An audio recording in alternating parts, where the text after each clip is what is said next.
Today's podcast episode is presented by Podgo. Podgo is the easiest way for you to monetize your podcast, providing podcasters with a flat rate for ad space so you always know how much you get when you include an ad from Podgo. Apply today to become a member and immediately be connected with advertisers that fit your audience. That's podgo.co at podgo.co. And be sure to add our podcast in the How Did You Hear About Podgo section of the application.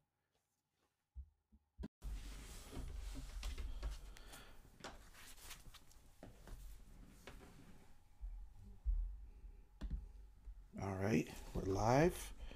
Give me un momento as we're getting this setup going here, folks. Sorry about that. All right. Lots to set up. Botched, kind of like the main event. We're going to get into all of that stuff. But before we do, I wanted to let you guys know that we do have a special AEW Revolution countdown that we are going to start off with. It is a song, actually, by my man Ant. Ant Won't Stop. He's in the chat. In the description box is all his information if you want to subscribe to his YouTube channel. Check out his Spotify, and you can follow him on Twitter at Ant Won't Stop. So show my guy some love for this.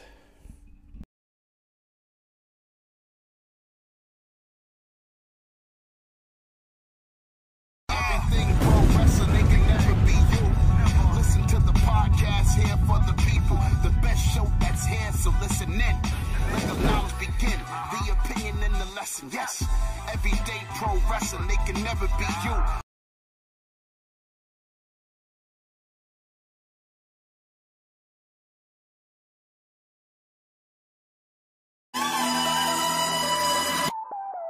Look, I don't mean wrong, I heard they need a theme song. Execs rejecting me, telling me to dream on. I just wanna make it big and put my team on. Haters say I need a certain flow to lean on, but I ain't with that ish, baby, I don't follow trends. I feel like Orange Cassidy around my best friends. Nothing's forever, so I'm hoping that this thing will last. Irish whip you, then I hit you with that stinger splash. Wildin' when I hit the scene with my new team. Coffin drop from the top like it's routine.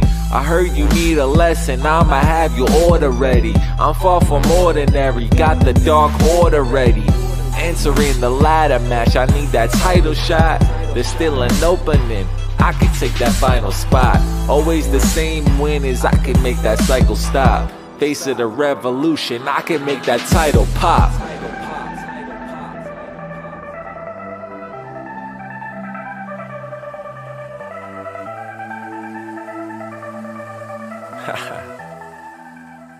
This one's for you.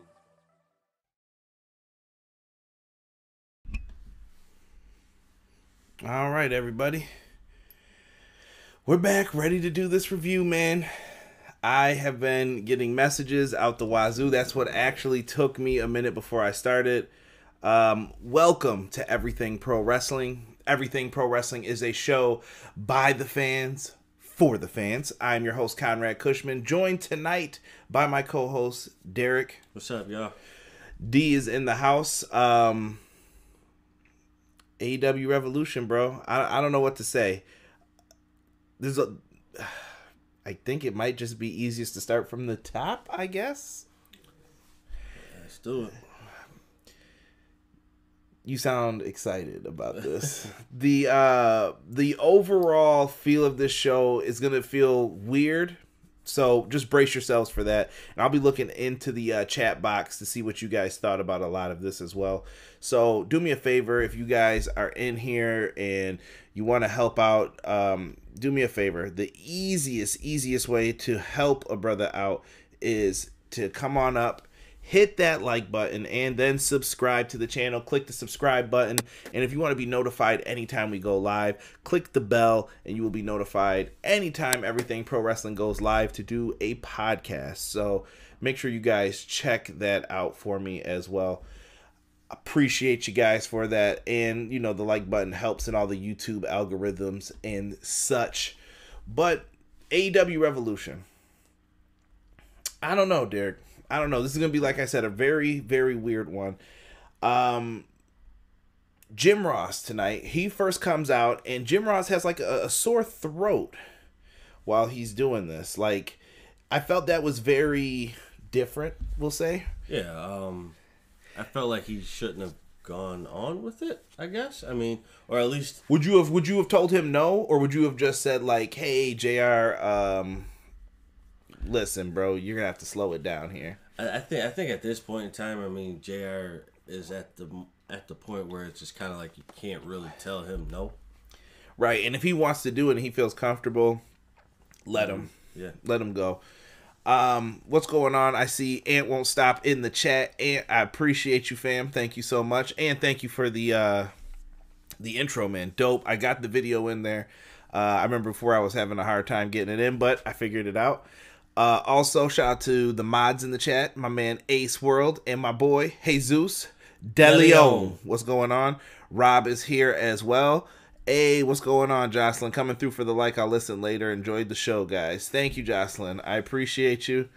BJ, what's going on? Yeah, we're going to talk about all this. I promise you we'll get into it. Everybody wants to talk about that main event ending. B-Boy Skyline's also in here. Ray, thank you, guys. Eric Brennan, appreciate you, Tokyo Rockstar. If I missed you, I apologize. Put a comment in and I will get to you. But the buy-in, man. We had for the buy-in Dr. Britt Baker opening things up for it with it was supposed to be Britt Baker and Rebel versus Rio and Thunder Rosa. Unfortunately, Rebel, Reba, you're gonna hear me go back and forth with this. I'm calling her Rebel, I believe, for this. Rebel was actually injured. Yes. During the beatdown from Nyla Rose, finger quotes, because Britt Baker wrote the note, but then she got someone else to write another note for her, whatever it turns into. So she needed a replacement.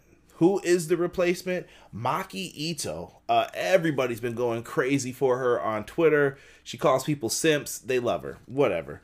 Maki Ito is the replacement for her. I thought that was a wise choice for how much everybody was going crazy for her. Yeah, definitely. Definitely a good choice to get Maki Ito in there. My first time seeing her, I won't say I was simp. No. Enough with the simp shit, man. I'm just saying that's what she calls people. She's a simp. Yo, listen, it's not her fault that people fangirl over her and love her. But I like Maki Ito. She did a lot of different things in this. She was in there with Rio. Rio and Britt Baker started off, and then once Thunder Rosa, Maki Ito, and all them get in there, lots of middle fingers to the face from Ito and Thunder Rosa. And that's kind of her gimmick, that she does the middle fingers and like all the bad language on Twitter and stuff. All part of it. And the other part of the gimmick is she's got a hard head. Yeah. How did Excalibur know that? Yo, Excalibur knows everything because he does his homework, Derek. This is what I try to teach Derek on the podcast. If Derek took some notes, a little initiative, watched some Impact Wrestling, he would know what's going on sometimes. But Derek just refuses, and then he pleads ignorance when it's time. Not fair, right? I'm not touching Impact. Anywho, I did like one spot in this match that I have to bring up. There are not a lot of notes for some of these matches, by the way. Rio went for the running knee, and it got reversed into a half crab. Lance Storm better be somewhere smiling, because that made me proud. I was like, that was a damn good reversal. Yeah, that was an excellent, smooth transition there. Like, that's one of those transitions where you can hit that perfectly, or you can botch that perfectly. Perfectly transitioned. I like that. Thunder Rosa hits the Death Valley Driver, but Maki Ito comes in and makes the save. Thunder Driver reverse, and Rebel uses the crutch behind the referee's back. She actually caught Thunder Rosa pretty good. Yeah, right in the face. 1, 2, 3. Britt Baker and Maki Ito win. Honestly, I couldn't figure out who the replacement person was going to be, but if I would have known it was Maki Ito, I definitely would have picked Britt Baker and Maki Ito to win. I actually picked Thunder Rosa and Rio, so I'll take the L on that one. We gave this a B-. Yeah. On the card. I thought it was all right. It was hovering around that C range. Also on the main card, then we'll just go right into that. They had like a little memorial for Jim Crockett Jr. I thought that was a nice touch. I appreciate them for that. I'm tired of saying RIP this year, man. It's just, Jesus, way too many people have been passing away in the wrestling world, in the regular world too, man. It's just absolutely nuts. So prayers to the Crockett family. We are thinking about Jim Crockett Jr. The explosion had layers. We'll get to that. BJ said Maki is amazing. I joined the Respect Army. B-Boy Skyline said Maki is my queen. You see what I'm talking about here, Derek? You see what I'm talking about? That's why she says that word. I'm telling you.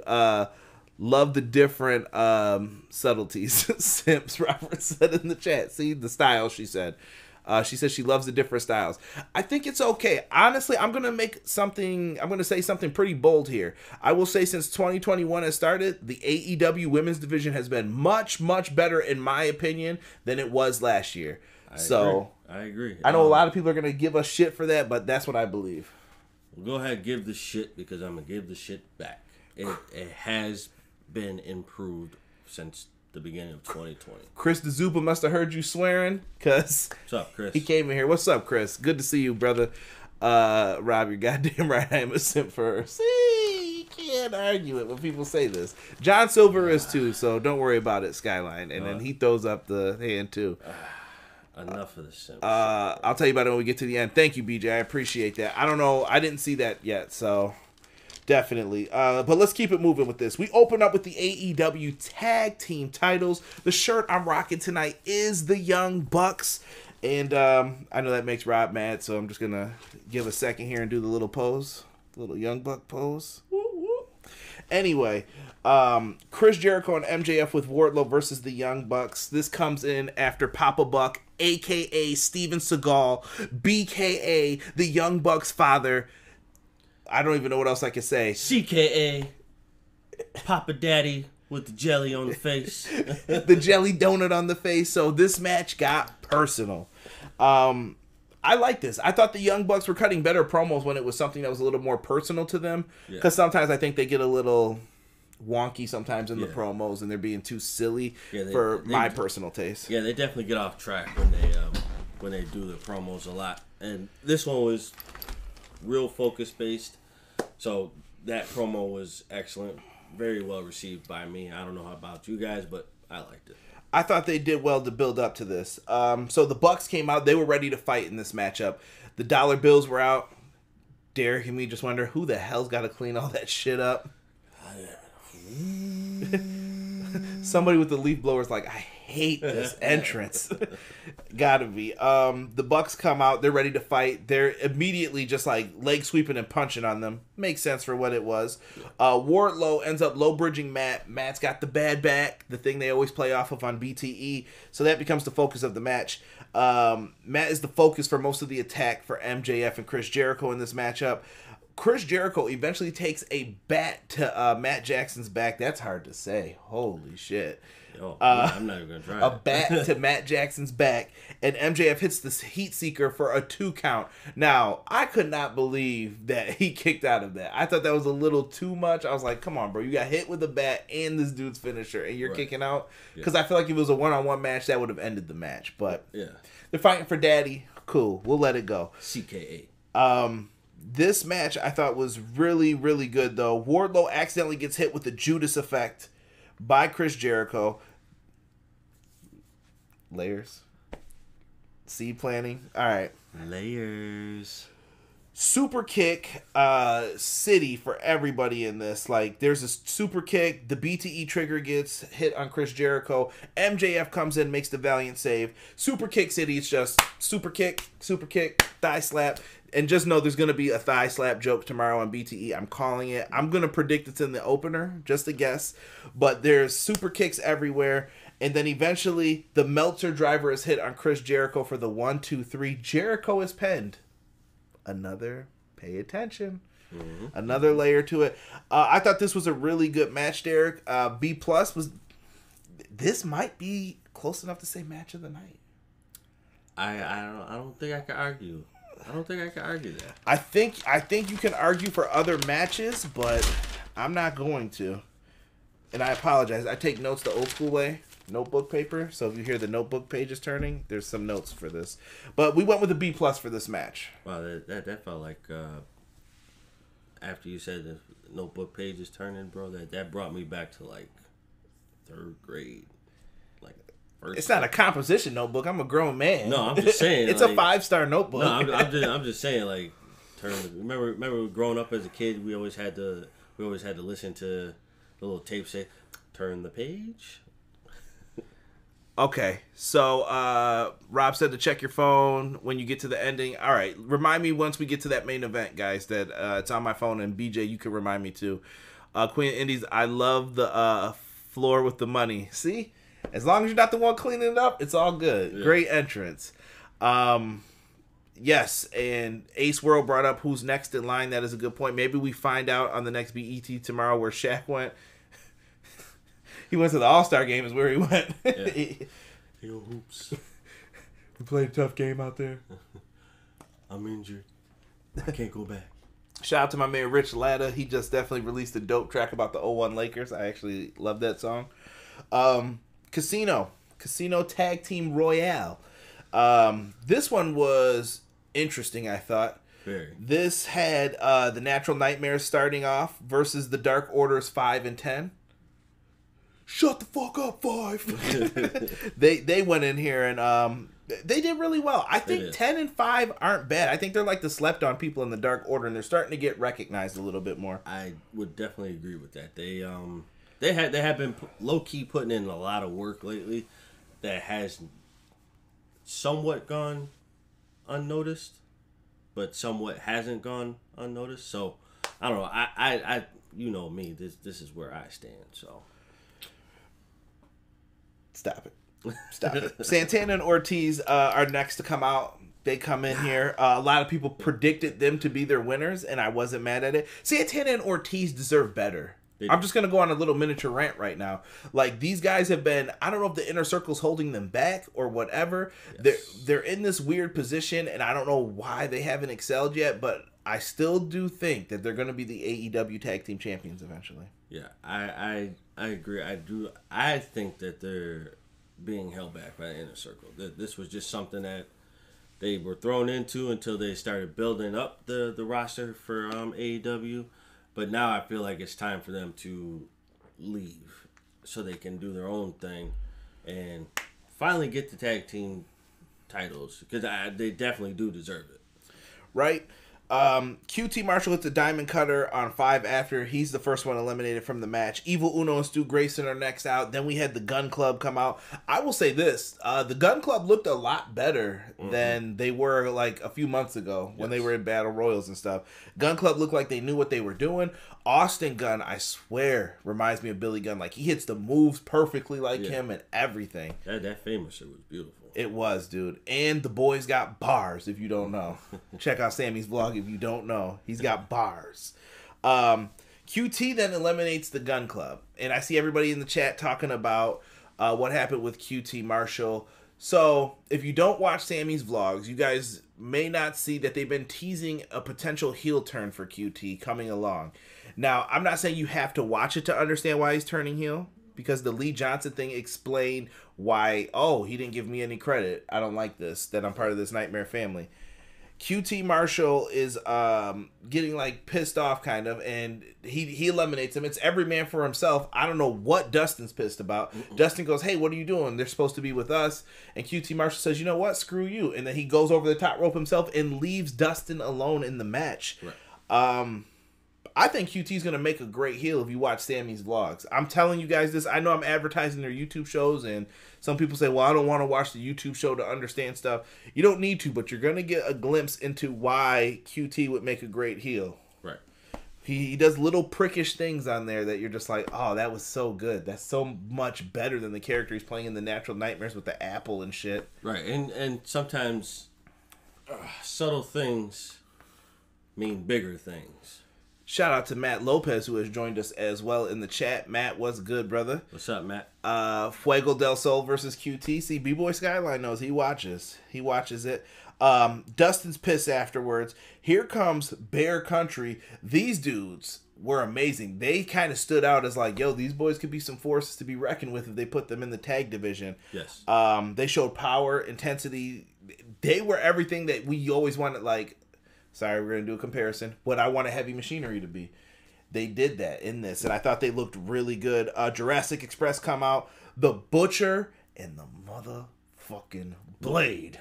They come out, and I was hyped for them. Shout out to Westside Gunn, also a Buffalo guy just like me. And he just opened up a clothing store, Buffalo Kids. If you guys saw it, I tweeted it. And in the artwork for it, he has the Butcher, the Blade, and the Bunny in it. And some people were asking around here, like, if they didn't watch wrestling, who are these people? And I'm like, if you didn't know, boop, AEW wrestlers.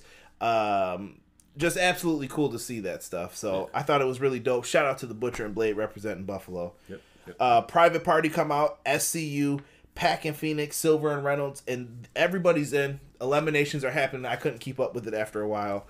And eventually we get down to the final four. And I will say this. Hold on. Oh, wait. Derek has a message for this during the part of the match. I forgot your note for this. Slow the fuck down. Everybody got into this match and was... They were messing up spots, messing up moves. Didn't know what the hell they were doing. Slow down. You don't have to rush.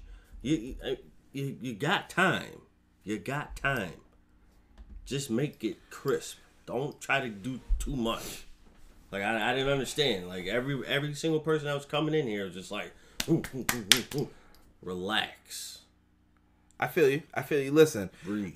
I'm going to the chat real quick. Matt Lopez said QT could be a great heel. Ant Won't Stop said true that. QT would make an awesome heel. Sick, what is good, man? Thank you for joining us, brother. The YouTube show helps builds the stories. Queen of the Indies said so awesome. I agree, Tiff. Bear Country versus Butcher and the Blade will be a fun physical match when it happens. Oh, I think it's happening sooner rather than later. Yes. Let's see here. We're gonna get to that, man. We'll get to that, Sick, at the end. But we get to the final four. Oh, and by the way, another funny line. When the Butcher got eliminated tonight, Jim Ross, the best line of the night was, I just jinxed his big ass. Bitch ass. No, he was like, I just jinxed his big ass. And I just busted out laughing. I don't know why that made me laugh. Funny shit. It was unexpected, man. You don't... It's just, Jim Ross is just that funny, crotchety old dude now that I just laugh at. It's still good, but it's just like, JR, what? Right. Where do you come up with this? Right. But we get down to the final four. Pac, John Silver, Johnny Hungy, yeah. Phoenix, and Jungle Boy. Silver's the first one out. By the way, his Sting bit from last BTE, freaking hilarious, where he's doing the ow, ow, and they're yelling it, and all of a sudden they hear, shut the fuck up. That must be Sting. And it was Eddie Kingston, but great stuff. Silver's out. Jungle Boy's in there alone. Jungle Boy kicked ass in this match, by the way. Like, once he came in, yo, it was over. And that damn song is over. Yes, it is. Tarzan Boy is over. I'm telling you, they're going to be singing that and Judas. Don't let these people come back and not sing this. You better be practicing. You better get your lyrics together. If you're going to an AEW event, they're going to be looking at you like, don't mess this up with us now. Come on. You get it down packed. Let's go. We've been practicing. Have you? Well, I definitely practiced Judas because I didn't want to look like a fool, but I've been listening to a lot of Tarzan Boy too, man. It's a good song. Good song. It's a great song. So we get down to eventually Jungle Boy and Phoenix, and holy shit, these two delivered. I don't know what else to tell people, but Jungle Boy's the future of this company, and Phoenix is someone that you can count on. Yes. He's someone that I definitely want to see more of when it comes down to being in the ring. He's just great, dude. Like, when you talk about the AEW video game and stuff that's coming out, this is what I want. Like, Phoenix, Jungle Boy doing all this craziness in it. Eventually, it ends with... So, Jungle Boy went to the outside. Ray Phoenix does this crazy-ass flip into the crowd, basically. They both get back in because he's got to eliminate him. He's looking like, oh, like it's a regular match. And the ref's like, get your ass in here. You got to throw him over the top rope to win. Right. Ray Phoenix gets in. Jungle Boy grabs him. He goes to throw him out. Rey Fenix does the swoopy leg thing like the 619, comes back in, spinning heel kick to the clothesline over the top rope. What started off as Derek saying slow the fuck down became really, really good. Yes. This was the time where you picked up the pace. In the beginning, it's a slow burn. It's methodical. No rushing in the beginning. You have so many teams in here that are coming in. I know you gotta get the other team out, but have a game plan. Don't just come in guns blazing. Now, when you get to the end like this, then you start letting things go. I think people were just doing too much. Like, Matt Seidel's brother and him, like, doing too much in a battle royal. Yo, bro, I always said, if I'm in a battle royal, just be the dude that's clubbing someone in the back and in the corner sometimes. If it's not your time, you don't need to be out there doing stuff. Exactly. Pro Wrestling Shoot in the House. What's good, Jesse? B-Boy Skyline said Buffalo versus everyone. Malik Murray's got a question for us. Malik, save that for when we get to that segment. We're going to probably start breezing through the rest of this because the notes are getting smaller. But we'll talk about the big scoop next. We gave this match a B+. I thought Phoenix did a great job in this. Interview with, well, it's the big scoop. Derek said on the last podcast, 3/3/21 Dynamite, that he liked Big Show. Rob was supposed to clip it. Derek said that shit. It's in the books. But back then, bro. He said no talent can outwork the person that's the surprise tonight. We'll get to that. I know you guys already know who it is. We'll get to it. AEW Women's Title Match, Ryo Mizunami versus Hikaru Shida. The story here was that Shida couldn't beat Mizunami for the past 10 years or whatever, and she was going to fight her here and try to defeat her. This match just came off as... It wasn't bad. It was good in ring, but we didn't care. Yeah. I don't know. I just didn't care about this. It was very tough, man. I think it was more so about the story than the match itself. There was nothing really big hit, that kind of caught our eye or anything like that. It was just like it was there. Now I feel like in my own opinion, I feel like if this match was a little bit more technical, maybe that would have changed my outlook on it, but it wasn't, so it was just there. Right? I don't know what to say here with this. Eventually, so she hit like a corkscrew knee. Shida basically did the same finish over and over and over and over until she finally got the win. Yes. Didn't we have a match like that before? So I was explaining this to Casey because he had called me on the phone. Shout out to Casey. New Japan does this a lot with like their finishes. Like you'll see somebody hit a finish and then they'll keep going for the finisher again and again until they catch them again and they're like, okay, now I can win from it. Right. And it felt like that with this. I don't know if that's just a style thing or what, but it may be a style thing. Whatever. We gave this a C+ because I didn't want to shit on this because some of the ring work was really good. It just didn't capture me. And I think it's because of the tournament. And I feel like Britt Baker is next in line. And we need to just get to Britt Baker versus Shida. And I feel like we're just wasting time to get there. Yeah. Really. Like, Shida's just been champion. And you haven't been using Shida. That's another problem. Great women's matches with Britt Baker and other people. But then I'm like, well, where's Shida? You know? There's not enough focus on this division. It's like jumpy. Right. Yeah. It's just all over the place. It's not explaining what they're trying to do. It's just there, and right, you can't have it that way. So hold on, let me see here. I'm getting a bunch of messages in here. Jungle Boy will be a star of the future. Queen of the Indie said I'm surprised they did the battle royal so quick after the first match. I agree with that. I think they just didn't want to like let you speculate really on like, well, since the Young Bucks won, who could win the battle? I think they were like, get everybody out there so you're not thinking about it. Right. Yeah. Matt Lopez said, man, Jungle Boy will be a star in the future. BJ said, so many things I saw in this show. I want to be in the game minus the Gilbert part. Six said, I still can't believe Paul is in AEW. This was a running joke a few months ago. This is true.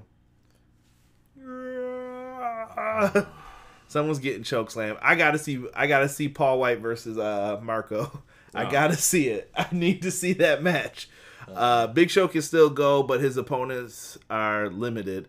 Yeah, with what they can do with him. That match kept getting better, but The kick at the end threw me off for the finish. Six said he thought it was a pretty decent match. If I had to give it a word, it would be predictable. We knew Shida wasn't going to lose the match. It was kind of like the tournament finals with Nyla. You're not going to bring someone all the way over here from Japan to quarantine for 2 weeks. Like, I don't want to say some of this stuff because it ruins the show for people, but you're not bringing someone over here from Japan to quarantine for 2 weeks to lose to somebody. Right, yeah. Sorry. It just doesn't make any kind of sense to do that. So, right? Let me see here. This is exactly what I thought was a New Japan type ending, but it felt like they did the last 10 minutes of a New Japan quick style in the last 4 minutes. I think Britt should be the champion. She has been the most used in storylines without being champion. Matt, I agree with that. I agree with that. We find out Double or Nothing is going to be Sunday, May 30th. Not a fan of the Sundays. So anybody can argue with me. This is a personal thing. So sometimes it's not about the business part. I can bring up the business part and why, yeah, you should do it on a Sunday. I get it. But fuck that. I want them on Saturdays. It's better and it gives me 2 days to recover versus 1. Yes. I don't give a shit if Labor Day's the next day. I want to watch it on a Saturday, personally. Yeah. I'm not feeling that. The date change. After Labor Day. All right. Wrestling #wrestling fashion police over here. No. Tyler Breeze, Derek, and Fandango. Listen, I'm wearing white after Labor Day. I don't care nothing about that. Next match. Let's get into Miro and Kip Sabian versus Chuck Taylor and Orange Cassidy. Before the match even begins, they are jumped backstage. Miro throws Chuck Taylor's head through a window that was exposed, and Orange Cassidy gets his ass beat. They bring him down like during their entrance and throw him in the ring. He's bleeding from his forearm and a little bit on his head. And he picks him up and he says, all you have to do is say something. I don't know what he wanted him to say. Like, I'll be your butler again. I'll be your friend. He puts the mic to his face and he says, ring the bell. This leads to a matchup between them. Miro and Kip basically beat his ass. Orange Cassidy comes out, wants the hot tag. Eventually Orange gets to do the kicks. He does all of the spots. And then we get the spot where Penelope jumps up on the rope and Miro pushes Orange into Penelope to get an advantage because screw your best friend's girl. Who cares about her? I'm trying to win this match. Exactly. And this is where everything is going to begin the beginning of the end. So afterwards, Miro eventually tags in Kip, and then Kip tags him back in to finish the match because he's checking on Penelope, and he's like, screw that, I'm winning the match. Right. Puts Chuck in the game over, the former Accolade, break back, make humble, cheeky baby style, and he is forced to tap out. We gave this a B- for like the jumping and the advancing of Miro. It was there. It was okay. Yeah. Other than that, I'm still gonna stand where I stand with Kip. I don't care for Kip at all. Kip is decent at best. He just doesn't strike me. He's more of like I would expect Kip to be a manager more than a wrestler. I just don't buy into him and his style at all. Right. I'm trying to see Six set hitting the same move over and over again. It's the Marshawn Lynch mind frame. Just keep running through a mother effer until they don't want to be ran through anymore. BJ says Saturdays are much better. Tony announced a lot more Sunday pay-per-views. Hold on. So I'm going to just finish this off. Miro's definitely going to do what you said afterwards with this. Here's my issue with what's going on with the pay-per-views, Jesse. Fuck. I'm glad I put explicit on this. Fuck. Okay, so when you look at this pay-per-view and what they've been doing with this, so you're telling me you're going to do Sundays for some of them, and then when it's full gear again, you're going to go back to Saturday? I think you got to keep the pay-per-views on one day so people will remember. Do you know how many people were asking, like, wasn't there supposed to be an AEW pay-per-view today when it was that February day? And I'm like, no, they moved it to March 7th. They didn't do a really good job of explaining all this to people, so they're going to have to harp on these dates a little bit more, I think, to get people excited for them and whatnot. And if they happen on Sundays, so be it. But my point is, I prefer them on Saturday as a fan. Yeah. Nothing against it. I just don't get it. Six said, not a fan of Sunday pay-per-views either. I'm in my 30s and I'm starting to have a lower back problems. I'm getting set in my ways and I have shit to do on Mondays. I need my rest. Have it on Saturday. Respect, Sick. Tokyo Rockstar said, put pay-per-views back on Saturday. Simp save me. That's the only time that works. It's the only time it works. Oh, I'm dead, bro. Oh, my God. That's the only time it works, bro. Oh, my Lord, tonight. Please, guys, I got to make it through this. Saturday pay-per-view is the best. I see, he agrees with us. I agree, consistency is the key. The bathroom break match, somebody said. I'll move forward from this.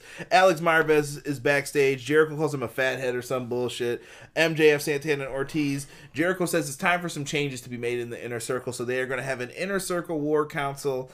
MJF agrees on Jericho when he says that they need to change, and MJF says, yeah, I agree, we need to. Here comes this Rock bullshit. I'm telling you, it's going to be The Rock and Farouk. If you remember, The Rock in the Nation of Domination, got to remind you guys again, this is how I think it's going to go down. Exact same way. Farouk was about to kick The Rock out of the Nation because he was like, oh, hell no, you trying to take over my group. You trying to be the man. And he was like, yo, get his punk ass. And then Rock picked up the mic and said, no, Farouk, the joke's on you. Yep. And they beat Farouk's ass and kicked him out of the Nation. And Rock became the new leader. Yep. I wonder if that's what's going to happen with MJF.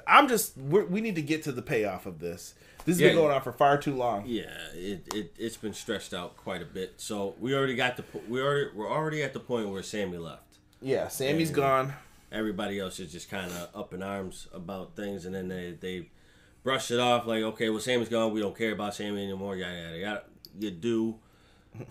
You do. So let's just get to the part where you finish the inner circle.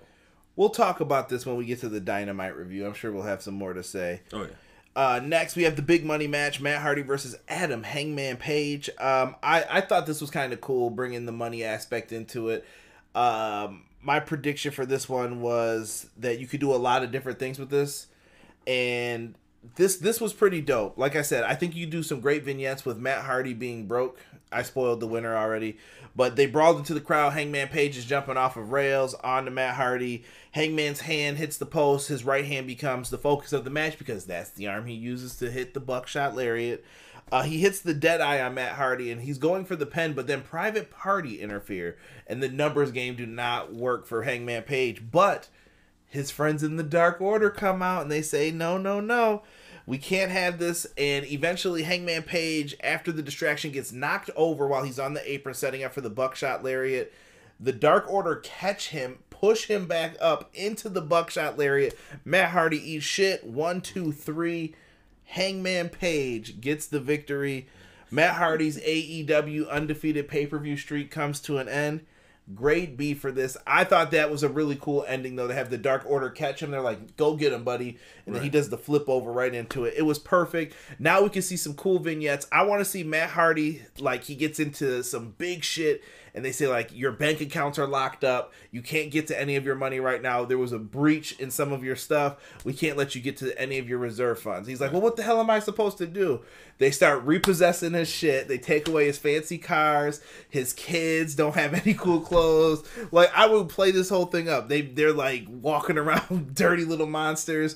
His wife doesn't have any fancy dresses or any of that shit. She's got to wear like Payless shoes, and she's pissed. What the hell, Matt? Blah, blah, blah. And Matt's just eating shit for a week. And he's like, Private Party, you guys got to go make some money for me. Right. And then the moment they try to steal some money, Hangman Page comes around. I'll be taking that. Boop. Yep. And he takes the money away. You could have some fun with this and then have Matt transition into another character after. Yeah. That's what I think. Hardy's best match in AEW to date. Me and Rob were definitely saying that in this. I thought that was really good. Oh, yeah. Without a doubt. Mike Freeland said, okay, what the F did I watch tonight? Mike, you tell me, bro. You tell me. Broke ass Matt Hardy, Matt Lopez said, Dark Order and Hangman is a better love story than Twilight. I like it. We're not going to talk about that. I've never seen the Twilight movies. Listen. I'm going to subject myself to this. I watched Twilight. I was highly disappointed. You cut it out. Listen, that last fight scene. You watched all of them? I watched all of them because they said there was a big payoff. Oh. There was not a big payoff. That was a big piece of shit. No spoilers. No spoilers. You're not making me want to see this. You don't want to. I'm with BJ. I want to see the Dark Order Hangman Page love story here. Let me see here. The Repo Man shows up at the Hardy compound. Matt Lopez. Book it. Call Barry Darso up. Yeah. I'll take it. Homeless Matt Hardy. Hobo Hardy. Oh my gosh. Got this man choking. I can't. I'm about to sound like JR in a little bit. Matt Hardy's kid looking like a little street urchin. Mike said, I'd rather pay $60 to hear your thoughts. Listen, this is on the house. This is free. You guys just show up and listen, bro. That's all that I ask for it. That goes all the way back to the sponsors. And I do have to show some love to our friends. The Pro Wrestling Shoot, they are in here as well. There's an ad for them every week on the podcast, so make sure you guys check Jesse out. Queen of the Indies, the All Elite podcast, I'm going to show them some love too. And Everything College Basketball, my good friends from there. They all have some really dope materials that they work on every single week. I might as well just throw them all in here now. Powerslam.tv, we have a promo code EPW show if you guys want to check that out as well. And when you're not talking about Twilight with Derek, I would highly recommend you get into that bathroom and get to clipping. You guys can go to manscaped.com and use our promo code EPW show to keep yourself trim and winning.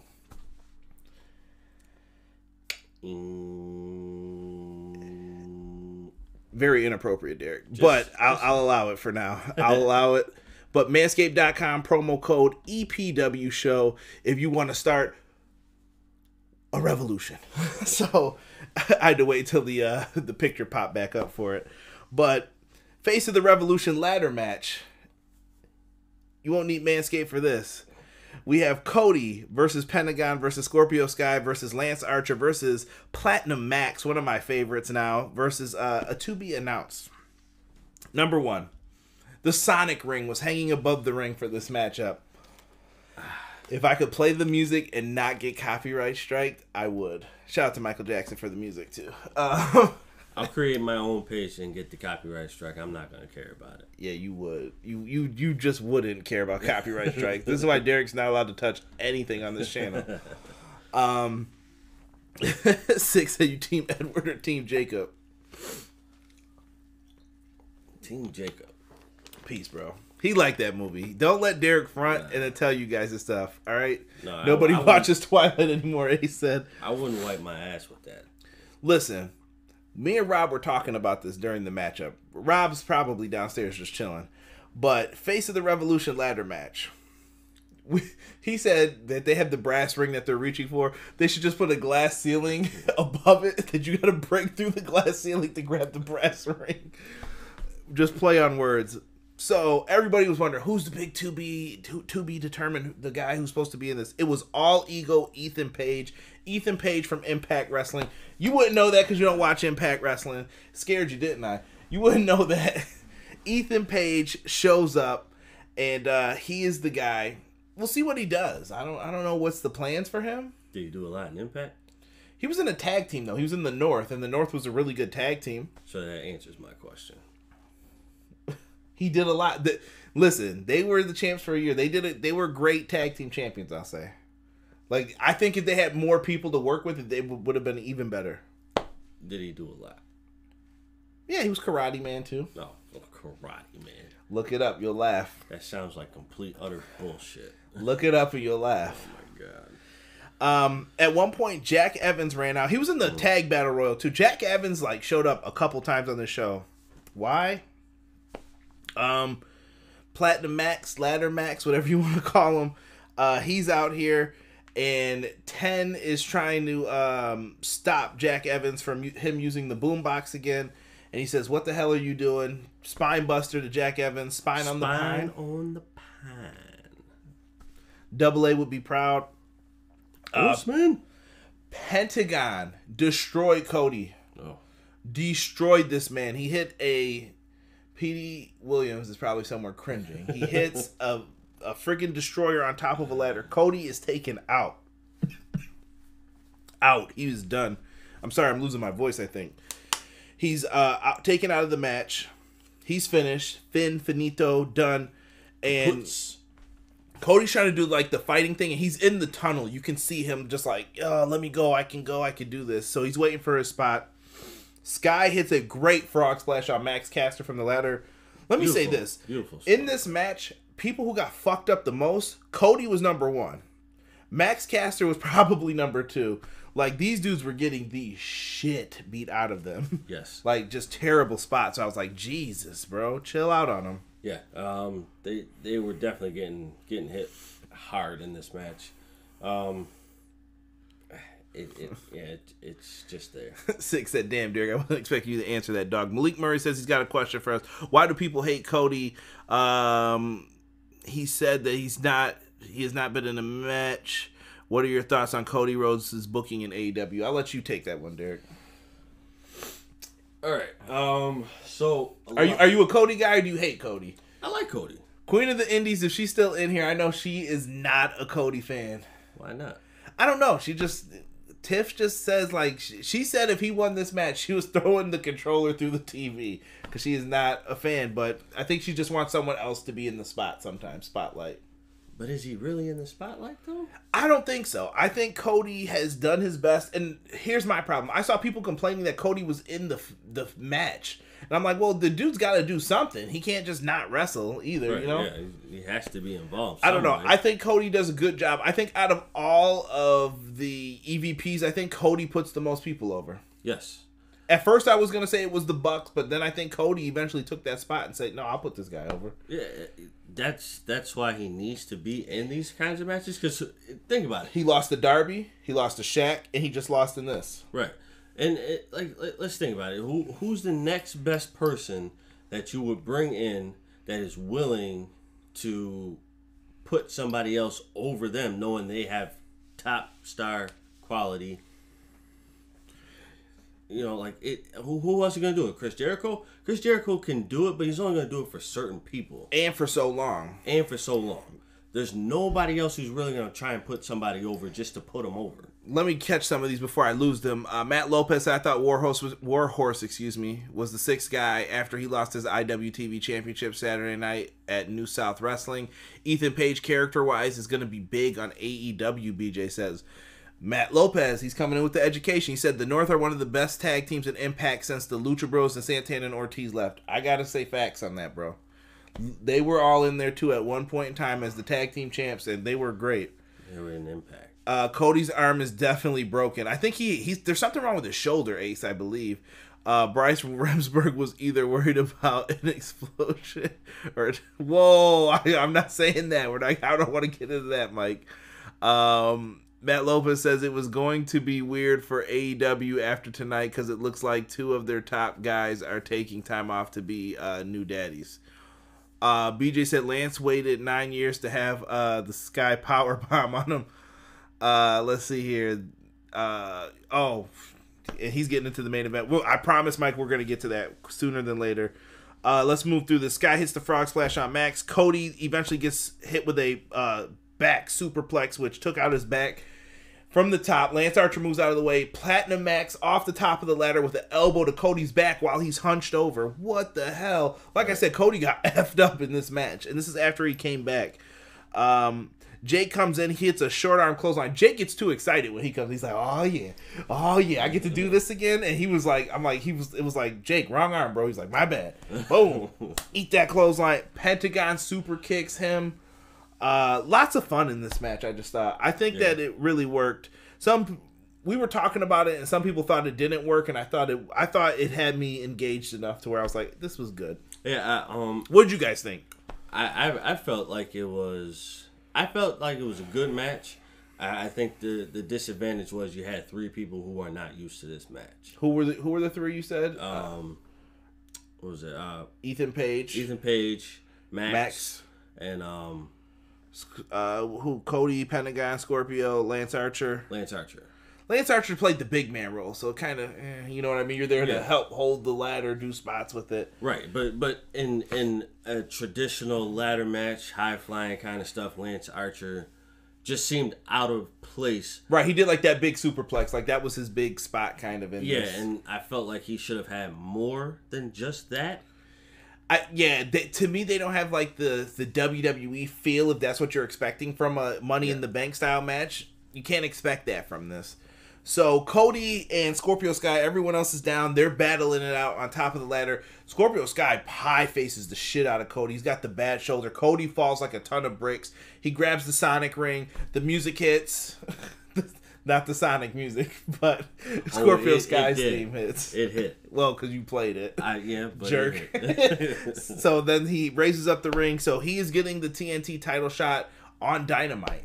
Scorpio Sky versus Darby Allin is going to be something remarkable, but that's if Darby survived a street fight. We gave that a B-. Right. Now, do you think like this is the moment that we start seeing a push for Scorpio Sky? I think so. I think that's why they gave him this. I think his injury prevented him from getting the push before, because they were like, let's wait. We're going to do something with you, but let's wait. But they did take him out of SCU for a reason, in my opinion. Yes. Somebody said, reach for the sky. Sorry for the Woody voice. I think it was a good match, but I think certain guys didn't fit the ladder match, but the right guy won. Yes. Respect. They could I keep going back to what Mike said. Mike, I want to read that comment so bad about the smoke right above this. We'll get into it. Here we go. Well, it's the big scoop. Who is the big signing, Derek, that came in to AEW? This is probably something everybody wants to talk about in the chat. I like that. Is that how you roll? Mm-hmm. Captain Charisma, Christian Cage is back. This has TNA feeling all over it. And I knew once the countdown started to hit, and before it hit, like once it got to like 3, I was like, yo, it's Christian Cage. I could hear the music. The whole and I was just like, son of a pup. Here's my thing with the Christian Cage running TNA. Get mad at me if you want. I love when Christian came to TNA because I thought this was a big chance for him to become a world champion. He did. Here's the problem with it. Once Christian got to TNA, it was all good until they got Kurt Angle. And then they were like, you know what? Fuck this guy. We got Kurt Angle now. And he went right back to the position he was in before. Right. So he might as well have gotten paid if you were going to do that to him. Bullshit, in my opinion. Yep. Just me. No, I agree. But you're the fan. Like, how is there not a spot for Christian with Edge right now? Dude, it was a layup at Fastlane. Edge and Christian versus the Usos if they were ready. Or it could have been Edge and Christian versus Roman and Jey Uso. How? One of those How should did have you let been that in the happen? plans. Yeah, one of those should have been in the plans. Like that was a given. If you let Edge come back, you had to have let Christian come back. You can't just have one without the other. It just doesn't work that way. Bro, I don't understand how this happened. But at the same time, I think Christian Cage is a very good worker, and a lot of people spoke complimentary of his ring work, his footwork in the ring, everything. So I'm happy it was Christian, but there's about to be a rant. I'm telling you right now. So I'm going to read what you guys have to say before I go on my rant. BJ said he even had his old TNA music. I love that song, actually, that he had. Christian Cage, I got it right. Christian Cage with the old TNA theme was so awesome. He was great till that Tomko story. AEW suffers with so many guys on there and less TV time. Yeah, they got to add that up. They got to get that second show. They need it. That second show needs to happen ASAP. So let me get into this real quick then. The whole Christian Cage thing. Tony Khan, you cannot fuck this stuff up. And it was your... So I blame... This is going to go like even. Tony Khan gets more of the blame because he's the owner of the company. You hype this shit up like, this guy's great. Mark, you're gonna love it. He's Hall of Fame worthy. He's blah, blah, blah. He's this. Is Christian Hall of Fame worthy? Yes. But you got the internet wrestling community in a fucking frenzy. They were looking up Rob Van Dam, Goldberg, Brock Lesnar. I saw some shit about Ken Shamrock. Like, people were thinking crazy shit eventually. And I'm like, dude, what is going on with you guys? Like, you're setting yourselves up for disappointment. wrestling community, that's on you a little bit. But Tony Khan, you and this fucking Dixie Carter shit, you can't Dixie Carter yourself into situations promising shit that's supposed to be so great, so fabulous. You fuck this up. Yes. That's how I feel. You cannot overpromise on stuff like that. You're better off under-delivering. If he wouldn't have said shit and Christian just came out, this would have been way cooler than everybody like, oh God. It seemed like he was trying to get people to buy the pay-per-view. Yeah. Sometimes you just gotta let things happen naturally, and this was one of those situations where it should have just been natural, and you wouldn't have to try and get people to buy into it. Right. Let me see here. 6 said Christian and Kurt had their best runs and most memorable moments in TNA. Too bad nobody ever gave a shit about TNA to care. I think Kurt had his better. Stop it. I think Kurt had his. I love Kurt's WWE stuff, but I think his in-ring work was. I think he spent more time in TNA than WWE. I think almost like it's crazy. It seems like it. Pro Wrestling Shoe said, I'm good on Christian being in AEW. This shit is getting out of hand for me on AEW. Elaborate on that maybe, Jesse, and I'll see if I can get to it. I got a question here, but there were nobody else like CM Punk or Brock Lesnar. They're not coming to AEW. They're definitely not coming because Punk said it wasn't him. Batista said the same thing. And Brock Lesnar's not leaving Vince. If Brock said he was going to AEW, Vince McMahon is going to shit out double the money. Double. He will find a way to be like, how much they offer you? Being generous, bro. He's doubling. Like, he will he's giving more. He's giving Brock whatever he wants. He's like, you want to only work 5 days a year? I got you. Yeah. I'll pay you the same amount. Yep, same amount. You come at any time you want to come in for those 5 days. Exactly. He knows what he's doing, bro. Like, he's not leaving. He's gonna play them. He's gonna play them against each other, obviously, to get the max amount of money. But that's just what it is. Right. And Punk's gonna come back to wrestling when he wants to come back, or if he wants to come back. I've given up on the CM Punk theory, and everyone in the chat will tell you I'm the biggest CM Punk fan. I love CM Punk, but he's coming back when he wants to come back. I'm not speculating on that shit anymore. I don't care. I gave up after the I forgot what Chicago show was. Maybe it was All Out or something. I think it was All Out. I was like, Punk didn't show up. Fuck it. He's not coming. Yeah. I was done with it ever since then. Yeah, if he was coming, he would have done it by now, and it's just not happening. 6 said Vince will go broke to keep Brock. He won't go that far, I don't think, but he'll do whatever he can to keep him. He's got the money. He might go on the cusp of trying to go broke to keep him, keep him in. So let's get into this street fight really quick. We got Brian Cage and Ricky Starks versus Darby Allin and Sting. Taz was on commentary for this one. Ricky.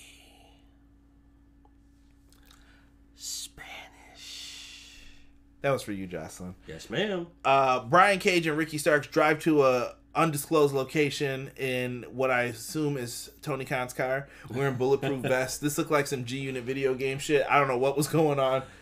They walk out to the location. Sting and Darby show up with a tape deck playing Darby's theme. It was pretty cool how Sting and Darby's face paint matched each other for what they were doing here. In the beginning of the match, Darby was like thrown on the outside of this little area they were in with a wrestling ring, and Darby hopped off the wall. Like, it was super small. He threw him off a brick wall. He lands feet first and grabbed something and then fell back into like a coffin drop and got caught. And they were like, he's like Spider-Man. Darby, whoever picked this spot, it was really cool. Like, you could do a lot of different shit here. It was. I feel like he picked that spot. They let him pick that. Darby seems like he knew what he was doing in there. He seemed comfortable out of everybody, like, with all the shit.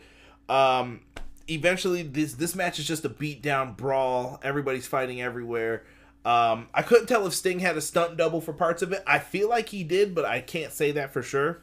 Some of them did look like he had a stunt double, because just some of the movements, it didn't look like it was natural Sting. Right, but I don't know, man. Sting still went in there and did his thing. I was happy with how they did this. Oh, yeah. The movements and stuff just felt very video game-like. It reminded me like Resident Evil during certain parts. I don't know if I'm just tripping. Video gamers, you could tell me how you feel. Eventually, though, Hobbs shows up with Hook. Hobbs shows up and just starts beating ass. And Hook starts throwing people with judo throws down on the floor. This was really cool. Darby ends up going through a glass like, you know, you pick up your little brother, you swing him. They were doing that with Darby, and they just throw him through a glass. He's eventually up top somewhere fighting, and throws a bat down to Sting. Sting catches the bat. He just starts busting heads. Head bust a little scrappy. He's just taking people out by the knees with the bat. He's breaking the bat over people. Really cool moment here. Darby eventually does a coffin drop on someone through everything. So that's the end of Cage and Darby. Like, they're both just done. Put him through a coffin. And they eventually do the coffin drop. He's down. Sting is in the ring. He's battling Ricky Starks. Scorpion death drop. 1, 2, 3. Sting and Darby win. Grade B. What I expected from this. Yep. Nothing more, nothing less. Right. And the face of the Revolution ladder match, I don't know if I said it, but B- we gave that one. I think you did, but we'll recap on it again. Matt Jackson versus Fenix will be on AEW Dynamite. We also have Baker, who else was there? Nyla Rose and Maki Ito versus Shida, Mizunami, and Thunder Rosa. 6-woman tag match. We've got the Inner Circle debacle and Darby versus Scorpio Sky. I'm telling you, six-man titles are probably coming, D. I'm telling you. I don't want to see that. Let me recap with the chat real quick here. When AEW started, I was excited about something different. Nikes. Hold on here. I feel like we're about to get some good conversation here. When AEW started, I was excited about something different. An alternative is what was promised. They had a great roster and effed it up by focusing on WWE castaways. It's starting to feel like TNA. Do you feel the same way, Derek? Yes, sir. You think it is? So you think they're doing way too many WWE people? Way too many. Let me ask you this. Hold on, though. I'm going to present a different question. Who would you sign? Because at this point, to me, there's nobody on the indies. Right. Impact's got who they want locked up. Right. Who else are you signing? There's no one else to sign at this point. You're not getting Roman. You're not getting Brock. You're not getting anybody who's doing shit in WWE. You're waiting for people like Cesaro, Ricochets. You guys want those people signed, right? Who do you sign then if you're AEW? You want more? I hear people complain, who the hell's Lee Johnson and who the F is Griff Garrison? They signed these guys too. If they signed a bunch of them, you'd be like, who are they? What are they doing? Man, world's stiffest legs ever. I just think it's unfair to say that, though. Like, everybody in wrestling does what they do. I mean, eventually I'm going to have to come to terms with how they're doing things. Just go on. Yeah. It's got me speechless right now. I just don't. There's no proper answer for it, though. Like, no matter what you do, there's nobody that you'd be like, yeah, I would sign them then. Or I would pick this person. You can't get Nick Aldis. He's NWA exclusive. Like, there's just nobody there. Right, yeah. R-Dub said second best cinematic match done. Excuse me, I'm sorry.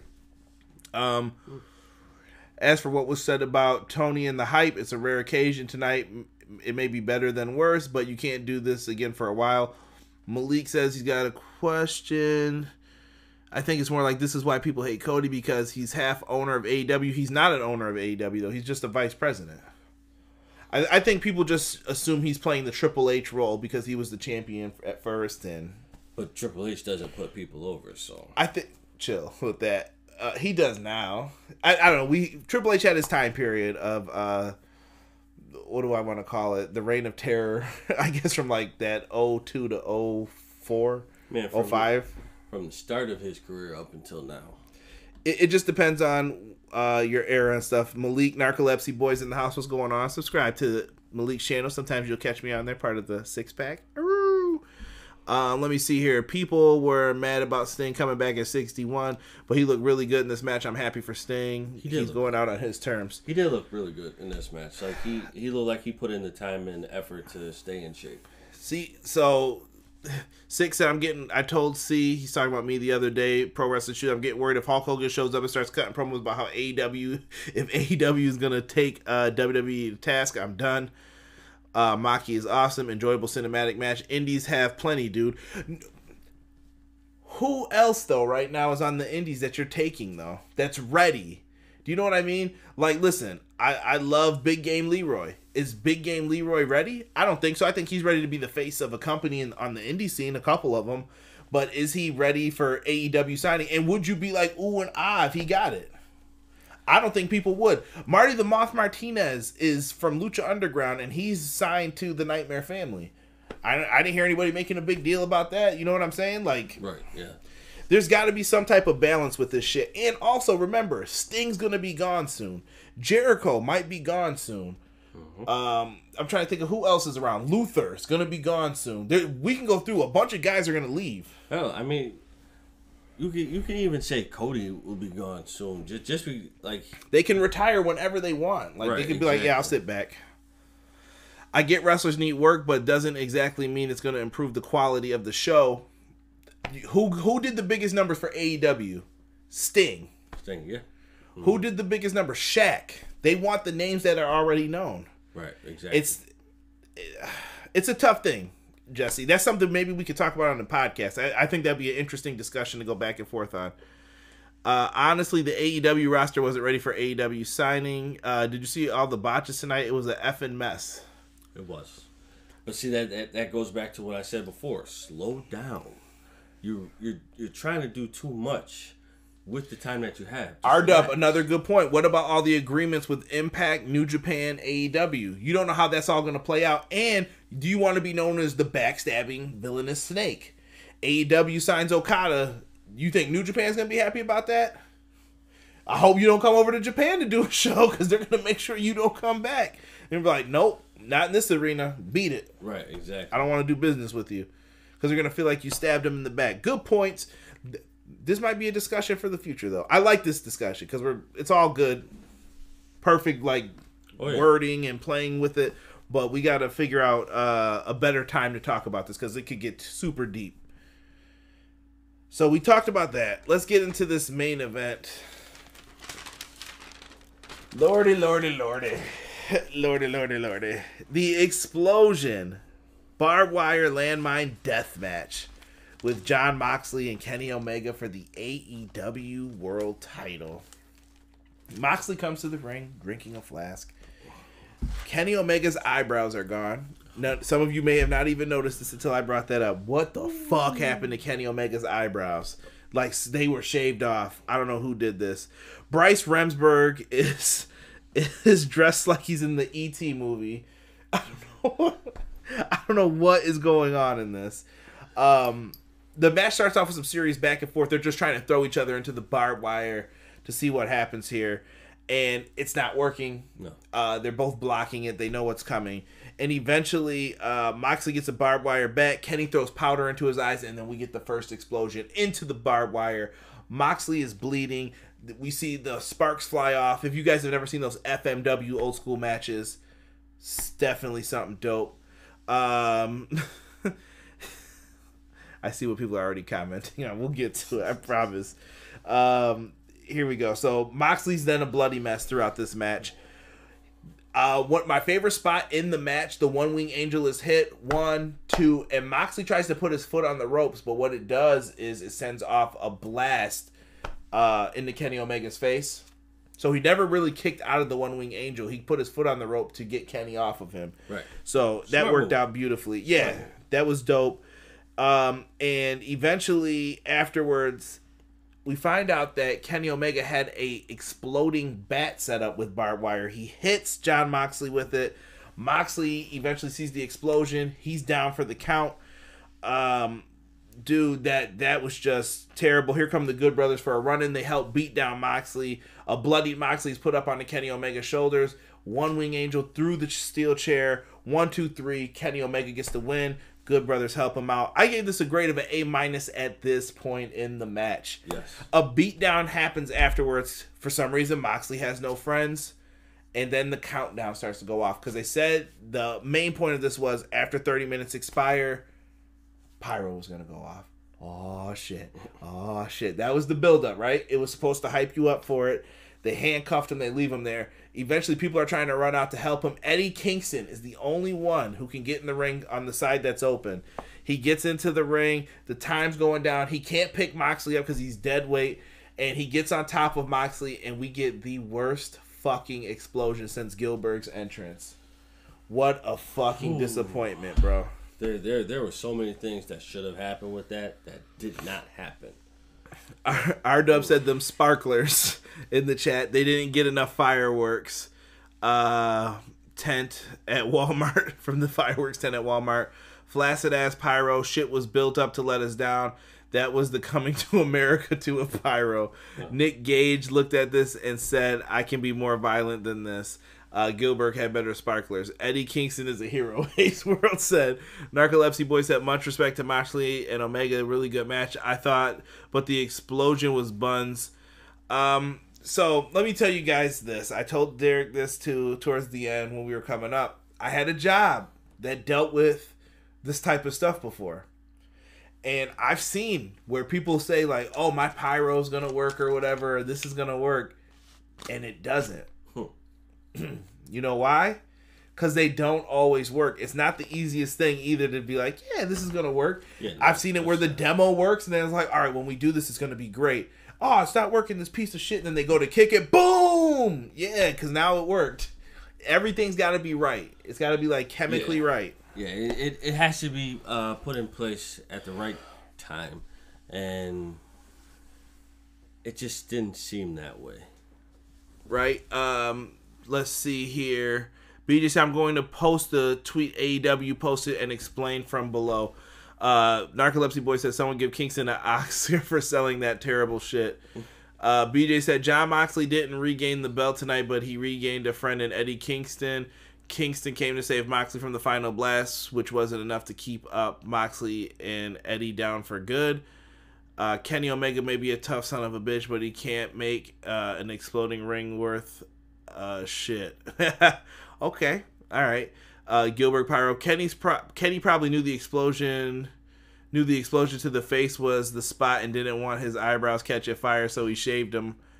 He might be right, yo. He might be right on that. It's definitely possible. Last thing we want is the Michael Jackson 80s Pepsi commercial on our hands. R-Dub said they should have never booked that 30-minute countdown. R-Dub, here's the thing. That is usually how all those matches end, though. Yeah. That's just the thing that they do. Yeah. Benjamin Handshoe said match was great. I agree. I thought they did a great effort. I just think the build up to the final explosion lackluster. Oh yeah, definitely. Tony said everyone was lucky that Kenny's plan was a dud. Okay. They're trying to play it off like Kenny was trying to do something, but it didn't work. I'm so underwhelmed by tonight's pay-per-view. However, very happy you guys are back. Thank you, Sonny. I appreciate that, brother. If you guys are in here and you haven't, hit that like button for me, man. I appreciate it. By the fans, for the fans. You guys know that's the motto. That is how we live on this channel. Okay, I have a question. I don't see any guys right now to build to take the title from Omega. Oh, there is Matt Lopez. It's Hangman Adam Page. He's just sitting and waiting until the right time and moment, and it's all going to come together for it. Rematch. Moxley's going away for baby duty now. We'll see. Duke Togo says, that was the worst botch I've seen since WCW 2000. The fact that Eddie was selling the sparklers like death was raining down on him and made it even better. I'll definitely remember it for years to come. Laugh out loud. So who's to challenge Kenny now? I would put Pac in the conversation. Yeah, because actually they have a long-standing feud right now. I think they have history you could play back off of. Exactly. So I would like to see Pac go after the title and wrestle Kenny Omega. I think Kenny Omega would win, but it'd be nice to see Pac try to go for his redemption against Kenny Omega. Matt Lopez says, I wonder if Omega will go back to Impact to challenge either Swan or Moose for the title since they're fighting next Saturday for the Impact title. Could be. Yes. I say yes. Could be. Malik Murray says, I don't know. I get a question. Tony Khan wants to make a scene. Kenny Omega at the Dynamite. He cut a promo and said, I trapped to the explosion. Listen, what they can say is they tried to put it together when they were doing the promo segment with Don Callis backstage. By the way, Don Callis, Tony Schiavone, funny as shit tonight against each other on the mics. They were going in. I think that they could do some different stuff and say they tried to plan for the explosions to go off, but it didn't work out the way they wanted it to. Exactly, yeah. Next time go around. Maybe. I don't think it was planned. Kingston wouldn't have been selling if that was the case. No, it was. I think it was planned for the. So in the end of those matches, there's supposed to be this big explosion. It's supposed to be like crazy, but they did it. It seemed like something didn't work. Like it fizzled out right when it first started, and it just didn't react the way it was supposed to. I don't want to say anything else because I'll probably get banned from YouTube if I start explaining how it was supposed to work, probably. But Pac and Fenix are going after the tag titles. Yeah, but I don't think they're going to beat the Young Bucks. And I think you could have Kenny help them and make that a way to play into it. We will probably get a Moose Hangman thing for a bit and then put Archer up from AEW until we get to Hangman. Yeah, there's a little bit of time. Rob said Archer too. I could definitely see it, but I don't want Archer losing anymore though either. Yeah, no. This let Pat go in there. Let someone else go in there and do it. Yeah, this little in between that they've given Lance Archer between good guy and bad guy. It's what you prefer him good or bad? I prefer him bad. Just because of his He's size. A heel. Right. Just because of his size. Should have just made the ring collapse. Went out like a dry whisper of a fart. Terrible. I meant the Moose and Kenny thing. Yeah, they could definitely do something with Moose and Kenny. I think Moose could be someone who beats Kenny if Kenny came to challenge for the Impact title too. Oh yeah. Moose has done great things recently. Overall grade though, guys. Chat, let me know. What did you think overall the grade should have been for this pay-per-view tonight? Derek, we didn't put down an overall grade. I know Casey said he felt like it was terrible. He called me right away to let me know, but I'm interested to see what everyone else thought. You can give it a grade. We do the usual school grades with this, so I got a B- for it. B-? Yeah, just because the good outweighed the bad. We had some bad bullet points, but it wasn't. It's not reflective. I think the match quality was good. Some of the booking is questionable. Yes. Some of the booking is definitely questionable. Maybe Kingston is going against Kenny. Could be. If you want to build him up. BJ said he's going B+ due to the ending. I'm going to say B- as well with you. I'll say overall B-, not one of their stronger shows. Rob says C+. That's right around the same range. Yeah. No, it's nothing more, nothing less. I think it's just this was a card that was just kind of I don't want to say put together, but it made it tough. It seemed like this was a card that was tough to make. No, I think that these guys had ample time to put together stories. I just think some of it just didn't pan out, and then some of the stuff left you hanging on for Dynamite that you're like, okay, I'll wait to see what happens on Dynamite with it. True. I'm seeing C+, C, B, B-. No, I am saying some people said this was the worst AEW pay-per-view. I still think it was All Out from 2020. Yes. Yeah, that one was by far not as good as this. The pay-per-view was okay. It was definitely better than that one pay-per-view we dare not mention. Oh, I just mentioned it. Ace World said B-, 5 out of 10. C+, I like the Tag Team Rumble. I did too, Ben. Confirmed. The People's Network, what's good? The Street Fight is quite good, though. I like it. There were certain matches you could all argue were the best parts of this. But I appreciate everybody who joined us for the live stream. We are going to try to be back Wednesday with AEW Dynamite. And like I said, just be on the lookout. There may be those little Tuesday podcasts coming up where we'll talk anything else but AEW, whether it's WWE, New Japan, Ring of Honor, NWA, Indies, whatever. We'll try to get back to that. So just give me a little bit of time. I will be having new rooms painted and a bunch of stuff happening in the house. So we'll be moving around and doing some different things. So be patient. We'll come back with some more podcasts. Join us Wednesday when we talk about AEW Dynamite right here on the channel. If you haven't, hit the subscribe button. And we are out. For myself, Derek. Peace.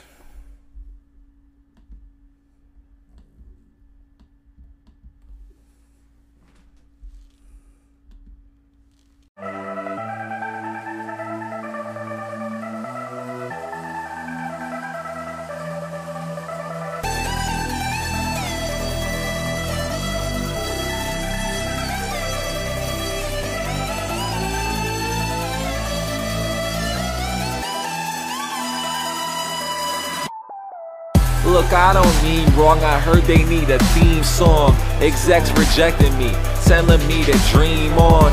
I just wanna make it big and put my team on. Haters say I need a certain flow to lean on, but I ain't with that ish, baby, I don't follow trends. I feel like Orange Cassidy around my best friends. Nothing's forever, so I'm hoping that this thing will last. Irish whip you, then I hit you with that stinger splash. Wildin' when I hit the scene with my new team. Coffin drop from the top like it's routine. I heard you need a lesson, I'ma have your order ready. I'm far from ordinary, got the dark order ready. Entering the ladder match, I need that title shot. There's still an opening, I can take that final spot. Always the same winners, I can make that cycle stop. Face of the revolution, I can make that title pop.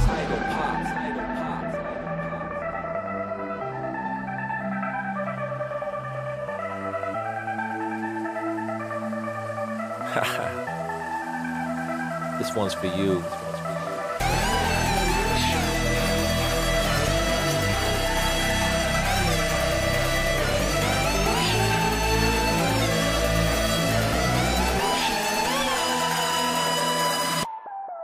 Exploding barbed wire match, did I see that right? This ain't the first time we witnessing this crazy fight. Ready for part 2? Let me be impartial. Just make sure we're cleared with the fire marshal. This ain't a game, that's why they call it a death match. People want it hardcore, they bout to get that. Your idea of extreme, man, forget that. We're taking over the world, learn to accept facts.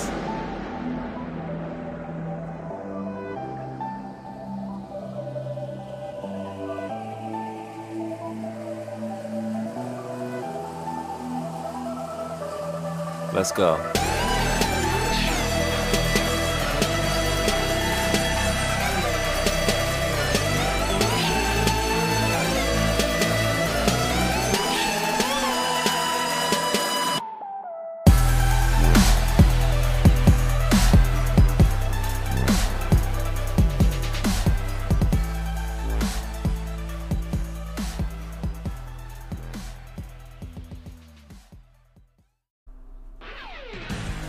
What's going on, EPW Nation? It's your boys from the Everything College Basketball Podcast, Josh and Peyton, here to remind you all that college basketball season is right around the corner. Yes, we finally know it's right around the corner, and Peyton, there's only one place people should go for all the college basketball excitement. Well, Josh, the only place to find all college basketball hoops all the time is Everything College Basketball. Everything College Basketball can be listened to on several podcast hosting sites like Spotify, Google Podcasts, and Apple Podcasts. And we can also be found on our Facebook group at facebook.com/groups/Everything College Basketball. Yes, make sure you are joining the group with a couple other 100 people and growing by the day as we march into year number 3 of the Everything College Basketball networking system. Now, let's get back to Conrad and Everything Pro Wrestling.